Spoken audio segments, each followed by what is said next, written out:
Today I'd like to share a few simple tomato pruning techniques for earlier harvests, higher yields, and healthier plants.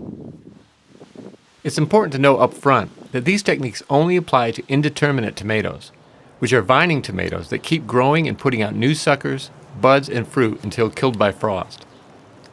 Determinate tomatoes, on the other hand, are bush tomatoes that usually don't grow taller than 4 feet. Their fruit ripen at roughly the same time, and then the plant dies. Pruning determinate plants will significantly reduce their yield and is not a good idea. Even indeterminate plants don't have to be pruned, but we choose to for the reasons I'll share in this video. We grow our indeterminate tomatoes on trellises and space them only a foot apart. Each sucker of an indeterminate tomato essentially produces a whole new plant, so pruning them makes this close spacing possible and allows for adequate light penetration and airflow around plants. If we didn't prune, the tomatoes would have to be spaced 2 to 3 feet apart.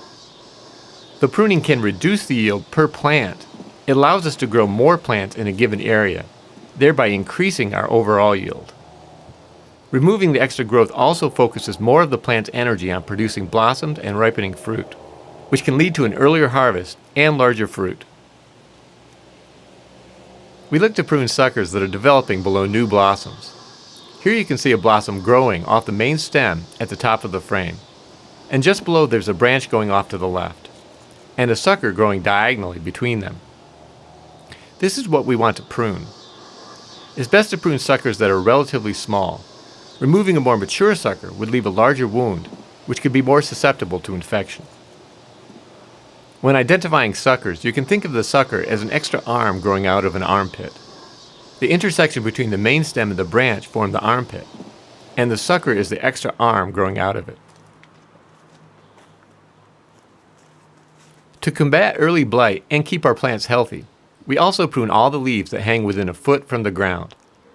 Early blight is a fungus that colonizes leaves and produces brown spots. It can eventually kill leaves and significantly reduce fruit production. Lower leaves are typically infected first due to their proximity to the ground. During rainstorms, early blight spores in the soil can splash up and come into contact with leaves. Pruning the bottom leaves not only eliminates infected leaves and those likely to be infected, it also increases light penetration and airflow, creating a less hospitable environment for the fungus. We typically do this pruning after the plants are at least 4 or 5 feet tall, or we see infected leaves. Finally, some of the tomatoes are already taller than the 8-foot tall trellises.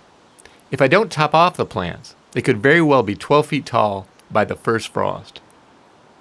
Of course, they wouldn't just keep growing straight up. Instead, they'd slouch over the trellis and hang down over the rest of the plants, which would create a tangled mess and increase the plant's vulnerability to disease. So I'll prune the plants just above the top of the trellis. This is a height I can comfortably reach and manage.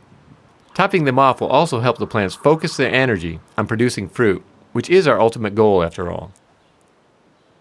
So there you have it, our simple pruning strategy for earlier harvests, higher yields, and healthier tomatoes. Well, that's all for now. Thank you very much for watching, and until next time, remember, you can change the world 1 yard at a time.